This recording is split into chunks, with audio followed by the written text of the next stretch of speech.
სალამი მოგესალმებით, ვაგრძელებთ ჯონ მაკარტურის საუბრების ქართულ ენაზე ატვირთვას.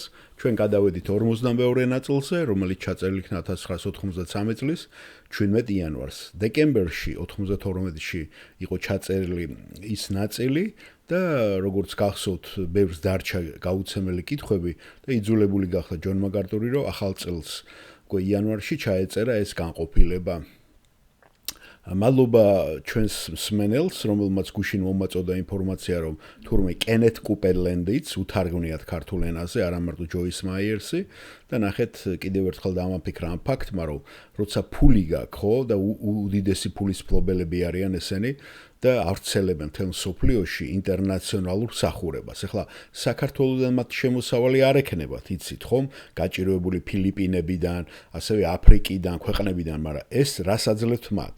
ეს აძლევთ იმათ, რომ ეს ციფრები წარადგინონ, რომ აი საქართველოშიც დაფუძნდა ეს ორგანიზაცია და იქ ვინც მდიდარი არის, ხო, რომ შემოწირულობები შემოიღონ, რომ დაუდასტურონ, ნახეთ, სულიწმინდა რას აკეთებს, როგორ ვრცელდება ჩვენი სწავლება, ტელევიზიაში დაიტრაბა, ხო? აი мотиваციები, როცა გაქეკავთ, მიხვდები თუ რა არის და რატო ითარგმნება. აი გიგითხარით ტელევიზიაში კაიხანი, სანამ YouTube არ ჩამოყალიბდა და მე რამოდენიმე ტელევიზიაში გადის, თავის ტელევიზია აქვს ახლა. ჯონ მაკარტურსაც და მეგორი კალამიცევსაც, ხო? საშუალება არ ქონდათ, რომ გასულიყვნენ ტელევიზიის მეშვეობა და ტელევიზია უკვე დიდი ხანია იყო სამსახურში. ჯერ რადიო მსახურება წავიდა და ყოველთვის ამაში თავს იჩენდნენ, რა თქმა უნდა, აი ეს ხარიზმატები პენტაკოსტელები, რომლებიც თითქმის 9 მილიარდამდე მე მგონი ახლა შეავსეს მათ. გადააჭარბეს, აშკარად გადააჭარბეს მართლმადიდებლების რა არის ახლა 300 მილიონის თითულიან, მე რაც ვიცი მართლმადიდებლები. ამასინებზეც იყო სლავიანი ქვეყნები, ძირითადად რუსეთი არის 150 მილიონიანი, საქართველოს ხარ არის კონტრიბუცია 4 მილიონი, 5 მილიონი, არაფერი არ არის, ხო? და ბულგარეთი და ისინი, ხო? თვით პოლონეთი არ არის დიდი სლავიანური ქვეყანა, ეს არ არის მართლმადიდებლური. მაგრამ აი ეს პენტაკოსტელები, ხარიზმატები, ერთ დიდ მოძრაობა თუ მოვიაზრებთ ჩვენ მაგათ, ესენი ძალიან იზრდებიან, მათ აქვს დაფინანსებები, როგორც დამოუკიდებელ, ესე ვთქვათ, პენტაკოსტური მებს, რომელიც განშტოებები გავიდნენ, ისინი მაინც ერთად მოიაზრებიან ამ იმაში. და პროტესტანტიზმშიც ესენი უკვე ძალიან ისეთი, აი თუდაც ებრაელების, ისრაელის დონორები ყველაზე დიდი ეგენი არიან ძლიერი და ეს აძლევს საშუალებას, რომ უფრო და უფრო აი შეიყვანონ, განსაკუთრებით სამხრეთ შტატებში არის ეს, მოდი თქვა, დომინანტი და სამხრეთ შტატი იცით უფრო ემოციური ხალხია ამერიკაში, Bible Belts რო უძახიან და იქ მრავლდებიან ძალიან ბევრი და გონებაზე და რაციონზე და ინტელექტზე არ არის აქცენტი იქ დასმული, რომ იცოდეთ. და თვითონ იესო ქრისტეს სახელის ხსენება, ეს ყველაფერი მათში აღძრავს ძალიან ისეთ ემოციებს, რომ გაიღებენ ყოველთვის ასეთ თანხებს, იმიტომ დიდრები არიან და ასევე ეს განკურნებები, ენებზე საუბარი და გაადვილებული აქვთ, რომ იცოდეთ, დაუშვათ ეს ქადაგებები მათ და რაში ჭირდებათ ქართველი დაუშვათ ვიღაცა მრევლი, ზუსტად მაგაში, რომ დაუდასტურონ იქ და მოიძიონ ასევე ამ ქართველებმა კიდე საწყლემა გაჭირებულ ქვეყანაში იეღოველები რო შემოვიდნენ, რატო შემოვიდნენ ეს სწრაფად, იმიტომ რომ ქველმოქმედებას ეწეოდნენ. ამას აკეთებს ხსნის არმია და ნაკლები აქცენტი არის იმაზე, რომ სახარება მიტანილი იქნას ადამიანის ყურებამდე. ხო, თუნდაც აი ინფორმაციულად. და ძირითადად არის აი ეს გითხარით ხელი ხელბანსო და მეორე ორივე პირს. ასე რომ მადლობა ჩვენს მსმენელს, რომელმაც მომაწოდა ინფორმაცია, მე უშუალოდ იქ არა ვარ და პიროვნება, რომელმაც ხელი მიუწვდებოდა, ფოტოებიც გადაუღო, კენეთ კუპერლენდის წიგნები რაღაცები გადაუთარგმნიათ. ჯოის მაიერსი ვიცოდი მე და მე მგონი ვებგვერდიც იყო სადღაც გაკეთებული. ამას ვებგვერდი არ მინახია დისტანციურად, მაგრამ ვისაც აი ფიზიკურად ხელი მიუწვდებოდა ლიტერატურაზე, ეთყობა ნახა და მოგვაწოდა.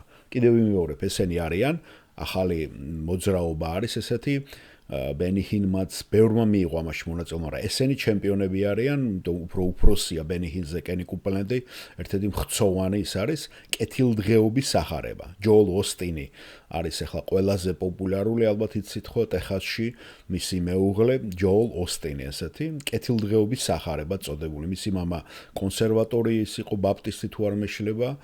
და ასევე თუნდაც ჩარლს სტენლის შვილიც, ისი ძალიან ლიბერალი გახდა და რომ ნახეს მათ, ესე იყო Hillsong-ის დამაარსებლის თუ არ მეშლება, რომ ნახეს მათ, რომ რა არის გამავალი, უცებ აი კამელეონით ფერი იცვალეს და აქცენტების დასმა დაიწყეს.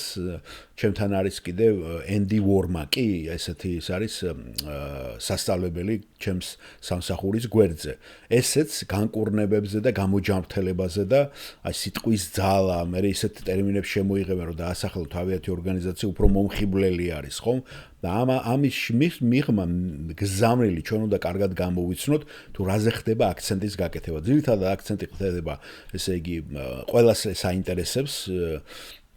ახლა თუ იყო ესეთი როგორც ქვია ესეთი мотиваციის სპიკერები იცით ხომ ესეთი ძალიან ბევრი იყო მე როცა დასავლეთში ახალი ჩასული ვიყავი რომლებიც კპიდებოდნენ ფულის გაკეთებას წარმატების მიღწევას ხო ესენი ამას აკეთებენ რელიგიური კუთხიდან იესოს იხმარიებენ გესმით რაზეა ლაპარაკი და ხალხს კი სიამოვნებს ოღონდ ჯანმრთელობაზე ფულის გაკეთებაზე აი მაგალითად შემომწირავ $100 1000 მიიღებ 1000 შემომწირავ მილიონს მიიღებ და ვიღაცების მაგალითები მოყავთ როგორც აი ლატარია რომ მოიგოს ვიღაცა და ადამიანებიც უკვე წამოეგებიან ეს აი ვიღაცები განიკურნენ სცენაზე აიყვანენ ამ დავრდომილებს ხო და ეს კარგად იქნა შესწავლილი მე მგონი CNN-მა გამოიკვლია ან კიდე CBC-მ არ ვიცი NBC-მ არ ვიცი დიდი კვლევა ჩაატარეს ბენი ჰინთან დაკავშირებით რა დაემართა იმ ადამიანებს ვინც თვითონ განიკურნა სცენაზე და ეს ყველაფერი მხილებული იქნა და კინომა პასუხიც აგებინეს მას ასე რომ აი ეს ალთაბანდობას და მაიმუნობას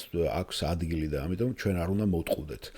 მოდით მოვისმინოთ ახლა ეს დაიწყო 52 ნაწილი და რას ამბობს კითხვის დამსმელი და ჯონი როგორ პასუხობს ესეც საინტერესოა ამაზე ადრეც ვილაპარაკეთ ჩვენ ზეცაში ღმერთთან ყოფის სულემა იციან თუ რა ხდება აქ დედამიწაზე და კიდევ ერთხელ ჯონ მაკარტური დაუბრუნდება და იმ მუხლებს ჩვენ დეტალურად კიდევ ერთხელ განვიხილავთ რომ კარგად განვიმაგროთ და არ მოგვატყუონ ჩვენ არც ილია მეორემ რომელიც გვეუბნება რომ თუნდაც გვიყურებენ და შეგვიძლია ვილოცოთ და წმინდანები დაყურებენ ზემოდან და არასწორად არის გაგებული ეს ღრუბელი წმინდანების მოწმეების ებრაელთა წერილიდან ხო და ნახეთ ამაზე მთელი დოქტრინა აგებული საფლავებზე რატო გადიან ახლა ორშაბათს ერთი ამბავი იქნებოდა და თურმე ხუთშაბათს დაძრილან ჩემმა ძმამ მითხრა სოფლებისაგენ ხალხი ხო და ნახეთ რელიგიასთან როგორ არის ეს კვებასთან არის აი რო აზიარებენ ბერძნებიში აღდგომა ხო და ბერძენი რა არის აღდგომაზე ეს აუცილებლად უნდა წამოაგონ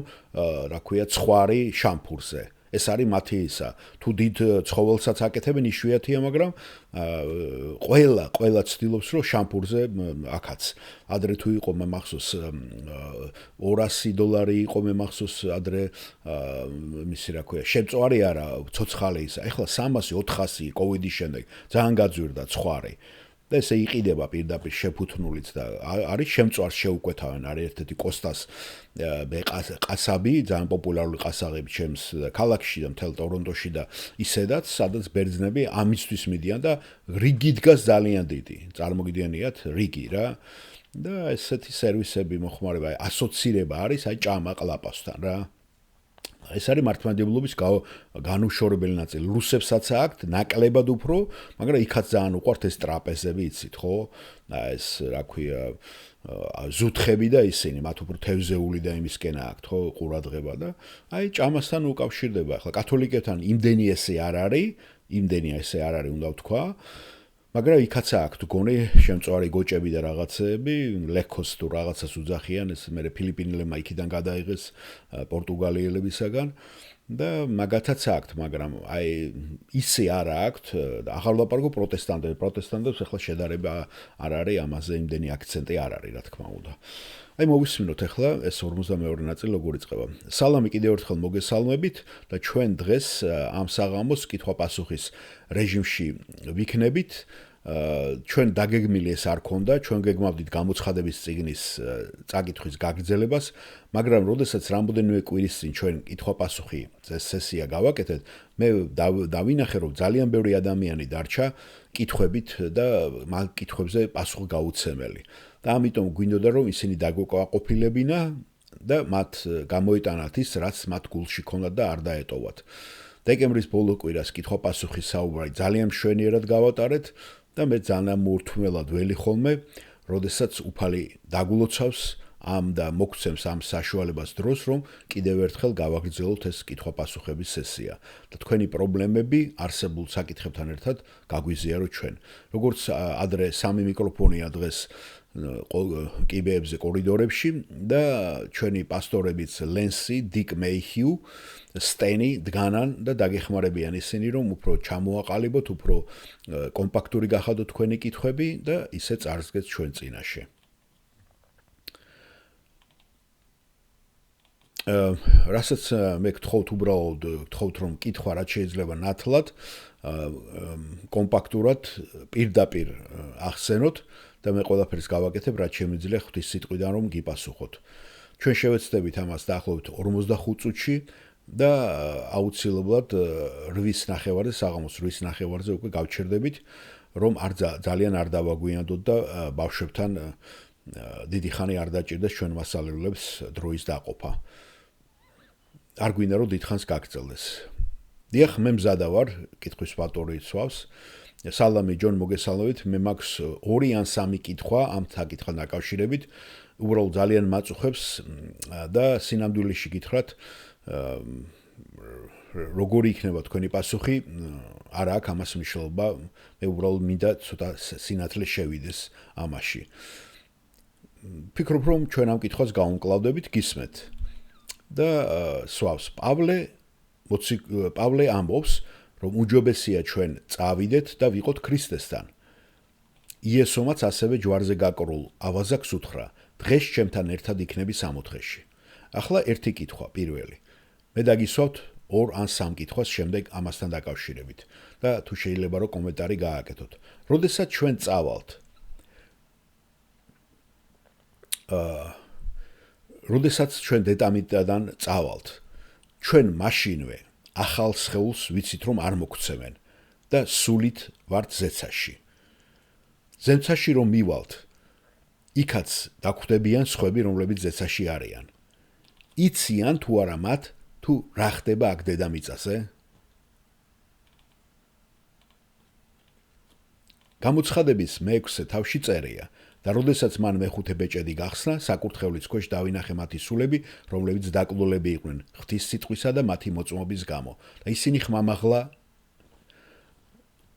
ამბობდნენ: როდემდე უფალო, წმინდაო და ჭეშმარიტო, როდემდე თავს შეიკავებ განკითხვისა და ჩვენი სისხლის შურიზიებისაგან დედამიწის კვირთათვის?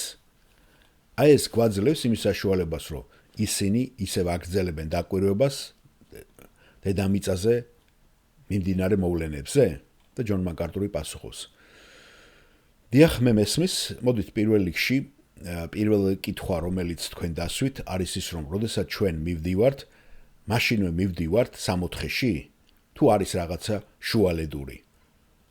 პასუხი წმინდა წერილიდან არის დადებითი. დიახ, ჩვენ პირდაპირ შუალედური მონაკვეთის გარეშე პირდაპირ მივდივართ სამოთხეში უფალთან.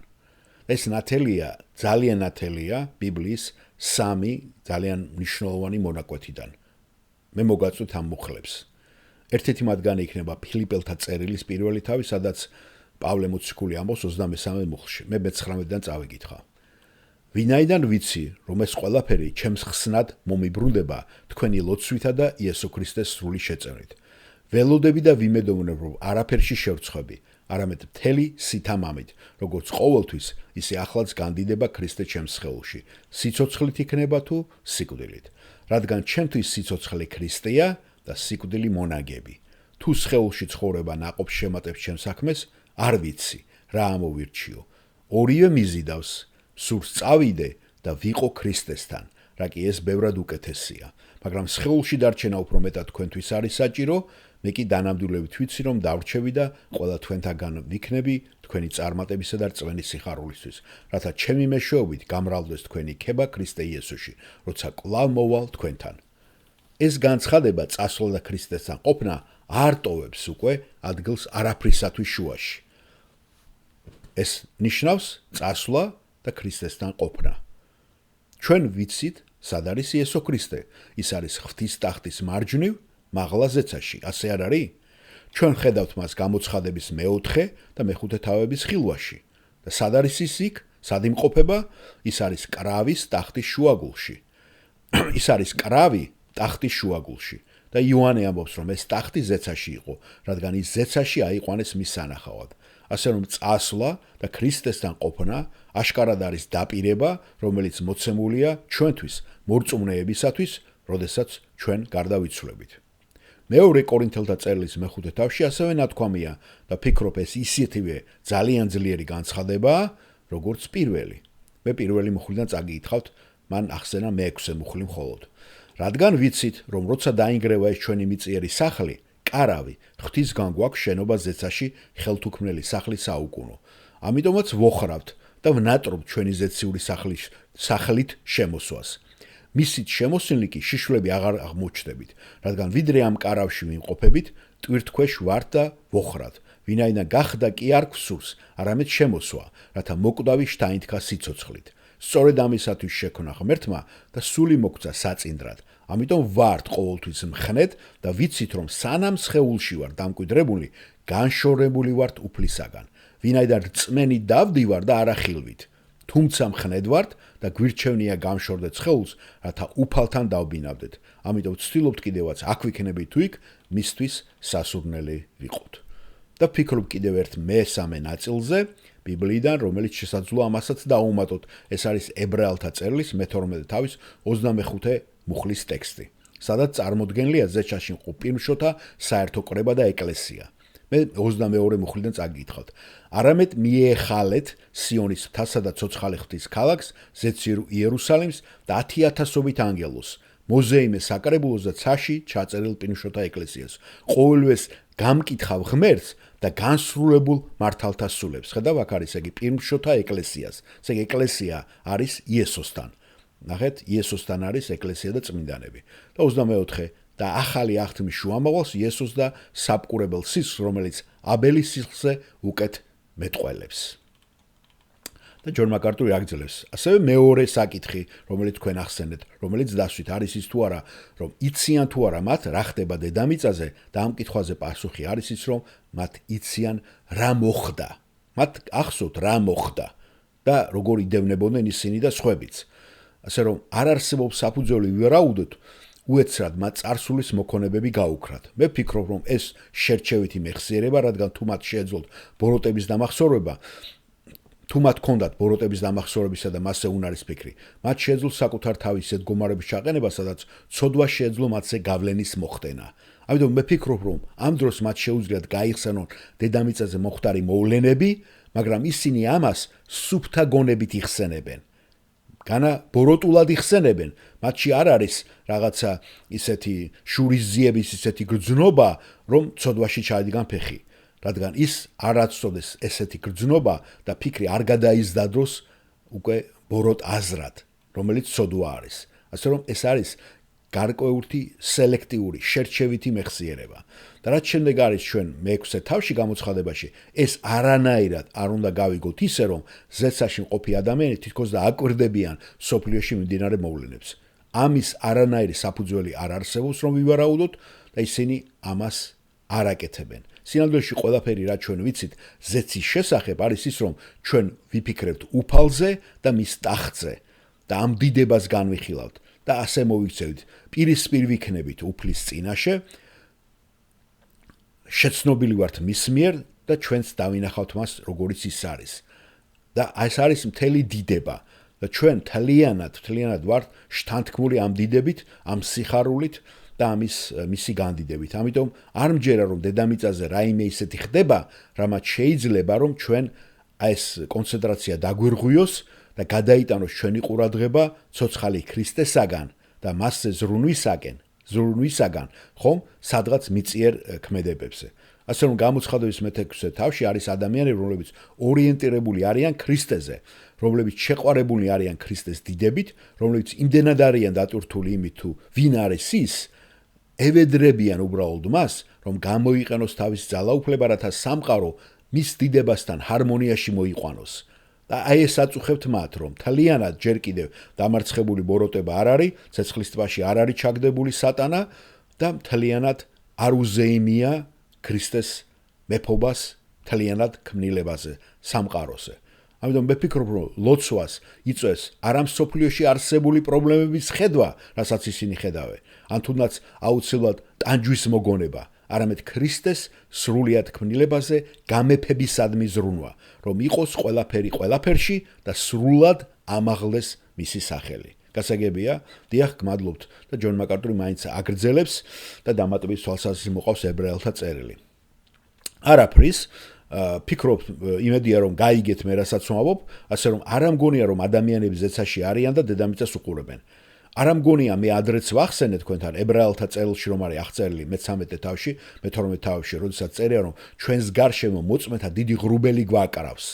თქვენ იცით ეს მონაკვეთი და ალბათ გსმენიათ ქადაგებები, სადაც თითქოს და ყველა წმინდანი ჩამოკიდებულია ესე აივნიდან და იყურებიან აქ.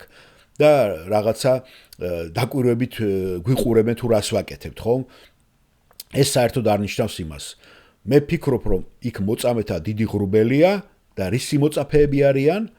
არა თქვენი მოწმეები, რომლებიც გაკვირდებიან და გამოწვევენ, როგორც ეს მე მეგონა ადრე გითხარით, როცა პატარა ბავშვი ვიყავი, თუ რაიმეს დავაშავებდი, იმ წუთში მესმოდა ესეთი რაღაცა, რომ აი გაკვირდებიან მოწამეები, ყველანი გიყურებენ შენ. და ძალიან ცუდად ვიყავი ამის მოწ. არამედ რწმენის განვლილი ცხოვრების ნამდვილი მოწამეები, როგორც ეს აღწერილია მე-11 თავში. ისინი მოწმობენ, მათი ცხოვრება მოწმობს სამაგალითო ცხოვრება იმ რწმენას, რომელიც მათ დაადასტურეს. აი, რისი მოწამეები არიან. ისინი მარადიულად ცხოვრობენ, როგორც რწმენის ცხოვრების ნამდვილობისა და ჭეშმარიტების და სარგებლიანობის მაგალითის მიმცემები. საქმე იმაში არ არის, რომ ისინი რაღაცა სხედან აივანზე და გვიყურებენ იმას თუ რას ვაკეთებთ.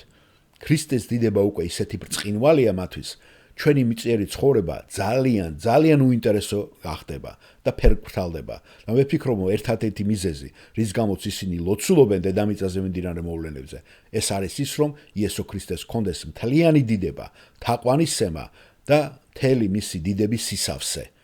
რაც მას ეკუთვნის სამყაროს შექმნამდე მისი დასაბამიდან, რომ მასზე ყველაფერზე იბატონოს მან.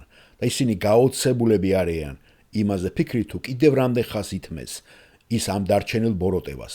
და მიუხედავად იმისა, რომ ის ისეთი მოსიყვარულია, მათ იციან, რომ ის ასევე ამავე დროს არის სამართლიანი, რომელიც ადრე თუ გვიან აუცილებლად მიაგებს პასუხს ყველა ბოროტს და ბოროტებას.